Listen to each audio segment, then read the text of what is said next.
En Metanoia TV presentamos Fundamentos con Paulo da Silva. Hola, nuestro tema de hoy nosotros lo llamaremos la condición del hombre. Primera parte, porque vamos a volver a tocar también la segunda parte de ese tema la próxima semana. Cuando decimos la condición del hombre, nos referimos a la condición pecaminosa, la condición corrompida del ser humano frente a Dios. También decimos que el hombre fue creado, según las Escrituras, a imagen y semejanza de Dios. Y Dios lo hizo en base a sus principios creacionales y transversales. En cuanto a esta transversalidad, ya hablaremos de esto en un momento.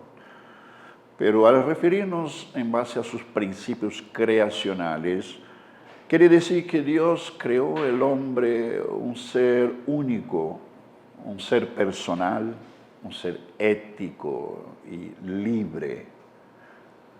Y debemos destacar que al hablar de esta libertad, según los términos bíblicos, se trata de una capacidad sobrenatural dada al hombre para hacer la voluntad de Dios.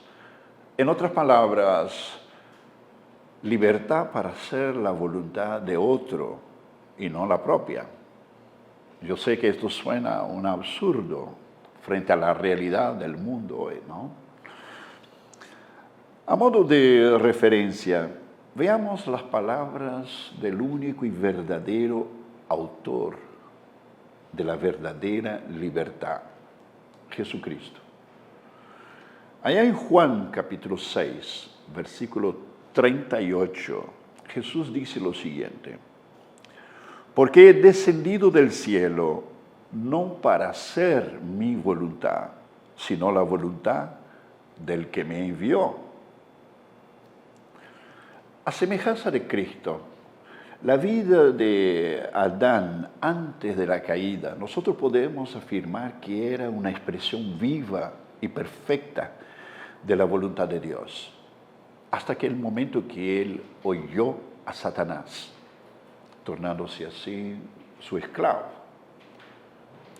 También en Génesis capítulo 2, versículo 17, Dios hace un decreto de prohibición sobre Adán de comer del árbol del conocimiento del bien y del mal, y dice que el día que él comiere, ciertamente morirás, dice Dios. Dios prohíbe a Adán de comer del fruto del árbol del conocimiento del bien y del mal. Pero en ningún momento Dios se lo impidió de comer de este fruto, porque la persona libre en términos divinos, bíblicamente hablando, no se le impide siquiera de ir en contra del propio Dios. Y fue exactamente lo que Adán hizo. En consecuencia, nosotros sabemos que el decreto divino se cumplió cuando dijo: ciertamente morirás. El hombre ahora caído y corrompido recibe la sentencia mortal y transversal de Dios. Porque, según las Escrituras, la palabra muerte significa separación, con todas las implicaciones que tiene este término, separación. Y en esta transversalidad, primeramente vemos que Adán, él fue separado de su relación, de su comunión íntima con Dios. Y según Romanos capítulo 3, versículo 23, dice que él fue destituido de la gloria de Dios. Entonces se cortó todo vínculo, toda conexión del hombre con Dios. El segundo elemento de esta transversalidad es lo que llamamos la muerte física, porque finalmente se tornó una realidad, tomando en cuenta que el hombre fue creado para vivir eternamente. Y el tercer elemento de esta transversalidad es llamada en las Escrituras la muerte segunda, de acuerdo con Apocalipsis capítulo 2, versículo 11, al referirse al lago de fuego, al infierno de fuego donde todos los impíos serán lanzados en el final de los tiempos. También en Génesis capítulo 3, versículo 22 al 24, dice lo siguiente: y dijo Jehová Dios, he aquí el hombre es como uno de nosotros, sabiendo el bien y el mal. Ahora pues, que no alargue su mano y tome también del árbol de la vida y coma y viva para siempre. Y lo sacó Jehová del huerto del Edén para que labrase la tierra del cual fue tomado. Echó pues fuera al hombre y puso al oriente del huerto del Edén querubines y una espada encendida que se revolvía por todos los lados para guardar el camino del árbol de la vida. Aquí en este texto encontramos una declaración curiosa de parte de Dios, cuando dice, ahora el hombre es como uno de nosotros, sabiendo el bien y el mal. En primer lugar, debemos tomar en cuenta que esta declaración divina venía en consecuencia del pecado y de la rebeldía del hombre. Y en esta conferencia de Dios, en la Trinidad, en ningún modo Dios estaba queriendo decir que el hombre ahora es como un Dios todopoderoso, un Dios sublime como Él, sino que esto no era un elogio, esto era una reprensión de parte de Dios. No estaría equivocado decir que el hombre en su rebeldía, él usurpó una atribución que era exclusivamente divina, una atribución que era de juzgar y decidir. Y a partir de este momento, el hombre, al conocer empíricamente el bien y el mal, a partir de este momento él empezará a juzgar, él empezará a decidir lo que es el bien, lo que es el mal, lo que es justo, lo que es injusto, lo que no es, lo que es pecado, lo que no es pecado, lo que es falso, lo que es verdadero. Todo eso él lo hará por cuenta propia, sin tomar en cuenta la opinión del verdadero Dios. Y podemos ver que según las Escrituras, nunca estuvo en los planes de Dios que el hombre decidiera cosa alguna, sino que a través de una comunión, de una relación íntima con Dios, el hombre pudiera oír y conocer y poder obedecer la voluntad de Dios.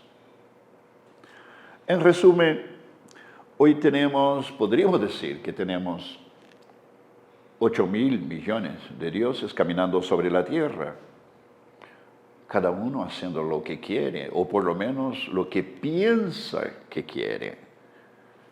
Pero en realidad viven haciendo la voluntad de su nuevo Padre, de su nuevo Dios, que es el diablo. Es importante afirmar que solamente el Dios del cielo, el Dios trino, el Dios santo y justo, tiene el poder y la atribución de juzgar y decidir todas las cosas. También, según vemos en el texto de capítulo 3 de Génesis, versículos 23 y 24, Dios, en consecuencia, como ya hemos leído, echó el hombre del jardín del Edén. Alguien dirá, ¿eso fue un acto de castigo? No, pero fue un acto de misericordia. Echar al hombre del jardín del Edén fue un acto de misericordia de Dios.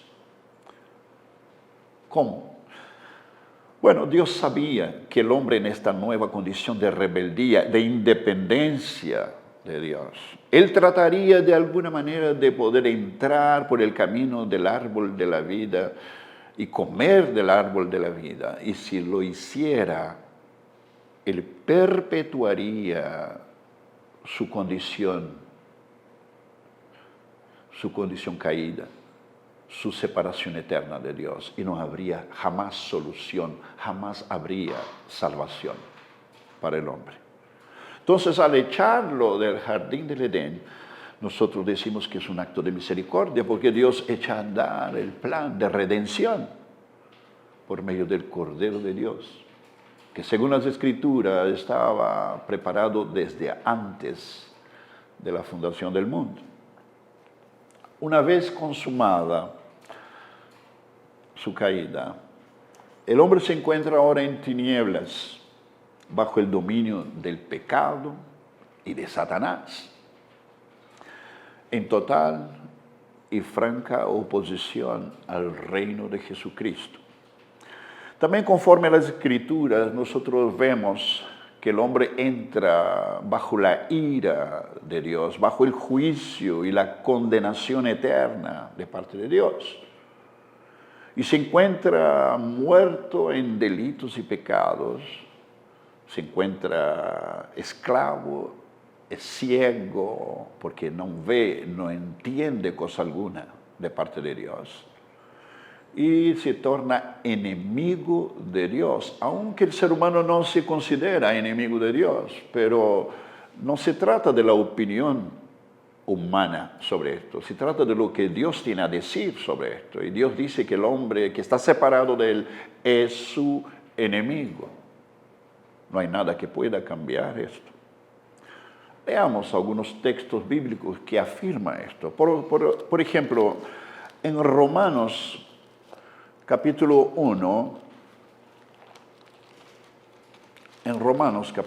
1,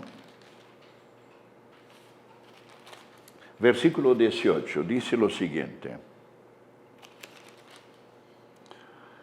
porque la ira de Dios se revela desde el cielo contra toda impiedad e injusticia de los hombres, que detienen con injusticia la verdad. Es lo que acontece hoy día. Todos sabemos esto.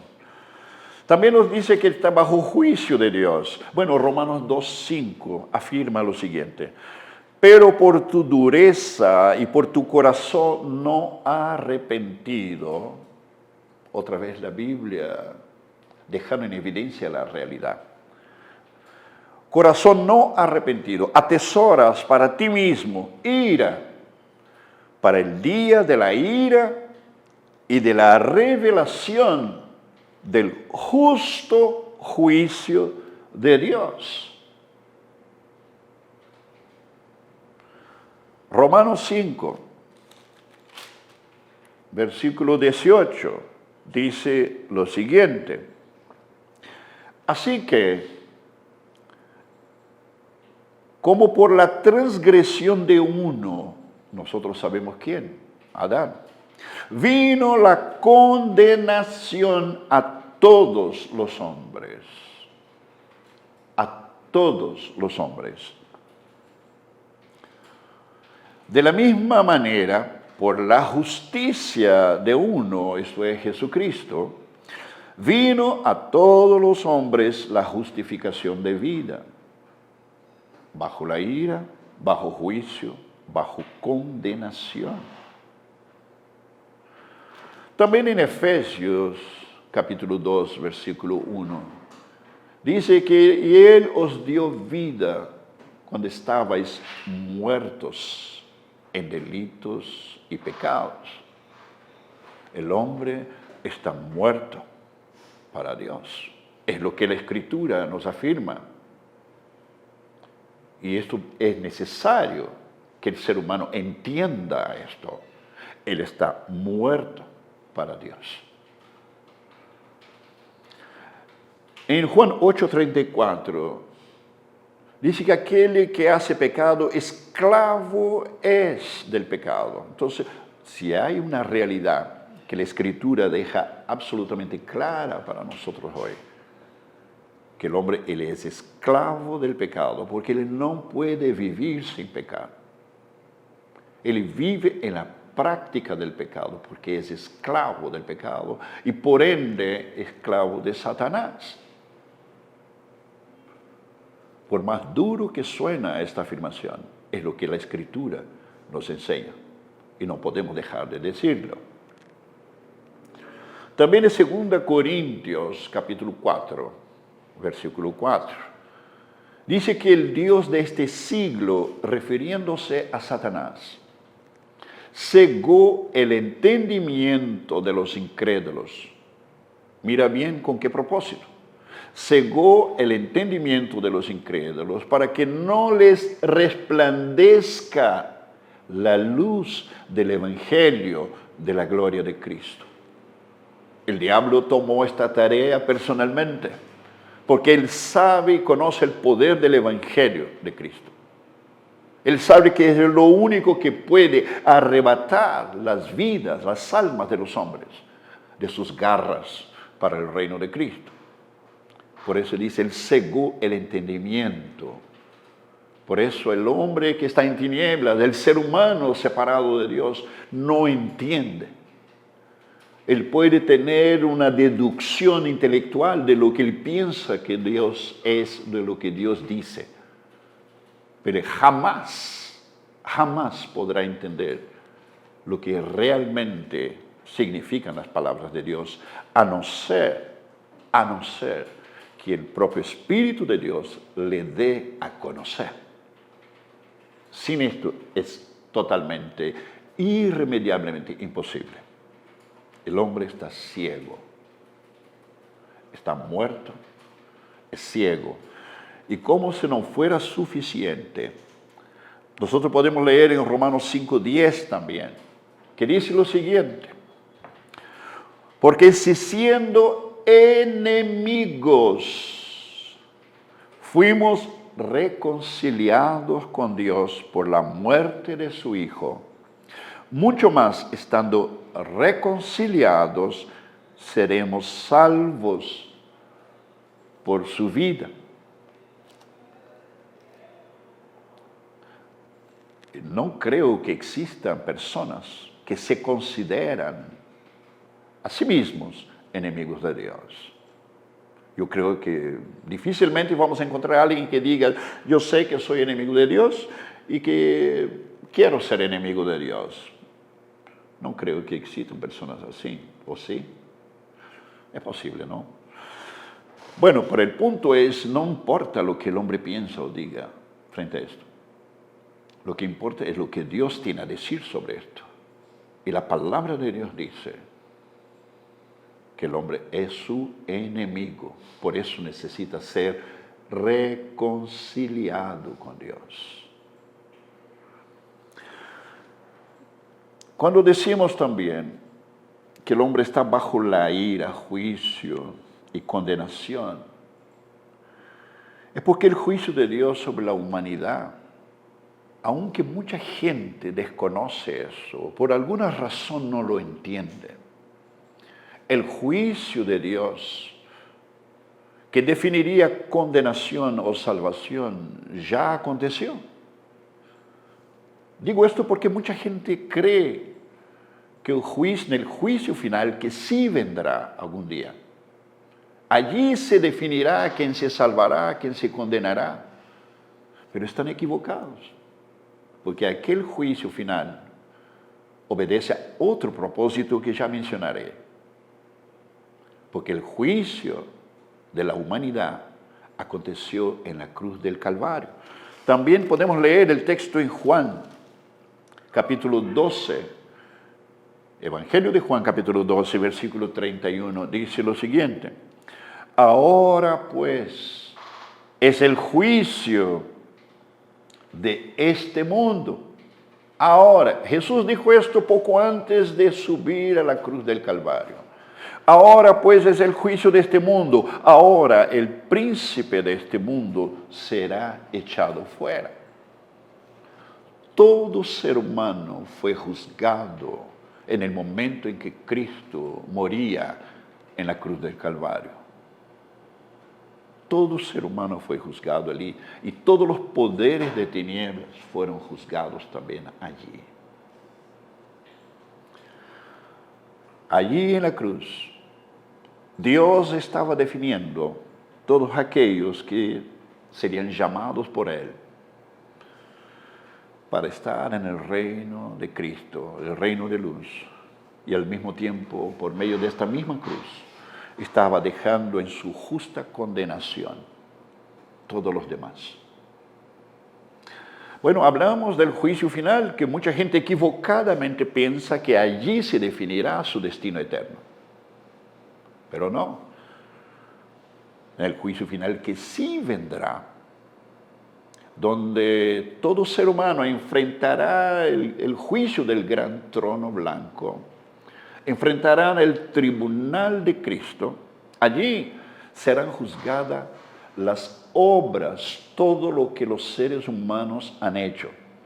Si hablamos de cristianos que enfrentarán el tribunal de Cristo, como está descrito en 1 Corintios capítulo 3, versículos 11 al 15, que creo que vale la pena que lo leamos, que dice lo siguiente: porque nadie puede poner otro fundamento que el que está puesto, el cual es Jesucristo. Y si sobre este fundamento alguno edificare oro, plata, piedras preciosas, madera, heno, hojarasca, la obra de cada uno se hará manifiesta. La obra será manifiesta, porque el día la declarará. Esta expresión el día se refiere al día del Señor, el día del juicio. Pues por el fuego será revelada, y la obra de cada uno, sea cual sea, el fuego la probará. Y si permaneciere la obra de alguno que sobreedificó, recibirá recompensa. Si la obra de alguno se quemare, él sufrirá pérdida, si bien él mismo será salvo, aunque así como por fuego. Las obras del cristiano serán probadas. Y eso tiene que ver con pérdida o tiene que ver con galardón, pero no tiene absolutamente nada que ver con juicio de condenación o salvación, porque esto ya fue, como hemos dicho, definido en la cruz del Calvario. No se trata de que seremos salvos, se trata de que el cristiano ya es salvo, él ya vive esta salvación, él ya tiene la vida eterna.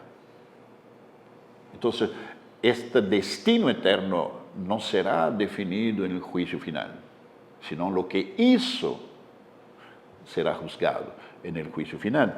De igual manera, vemos también en el libro de Apocalipsis, capítulo 20, también del versículo 11 al 15, ahí encontramos el juicio del gran trono blanco, que dice lo siguiente, dice en la visión de Juan: y vi un gran trono blanco, y al que estaba sentado en él, de delante del cual huyeron la tierra y el cielo, y ningún lugar se encontró para ellos. Y vi a los muertos, grandes y pequeños, de pie ante Dios. Y los libros fueron abiertos, y otro libro fue abierto, el cual es el libro de la vida. Y fueron juzgados los muertos por las cosas que estaban escritas en los libros, según sus obras.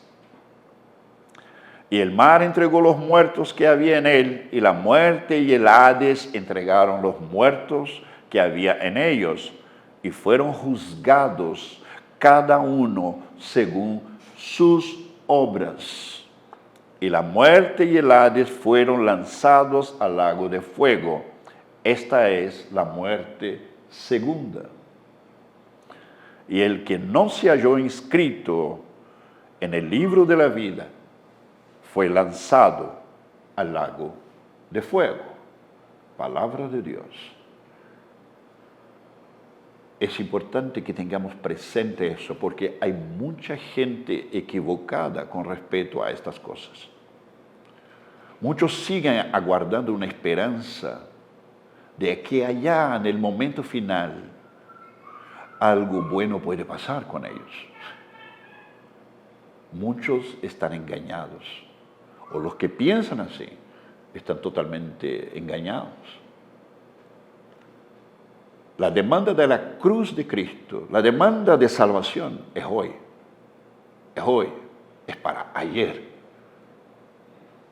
La obra de Cristo ya fue consumada y su llamado a salvación ya fue hecho. Y aquellos que creyeron ya están salvos, y los que no creyeron están condenados. No serán condenados, ya están condenados. Y solamente por la fe en el sacrificio de Cristo esto puede ser cambiado. Porque allá en el final ya no habrá más esperanza.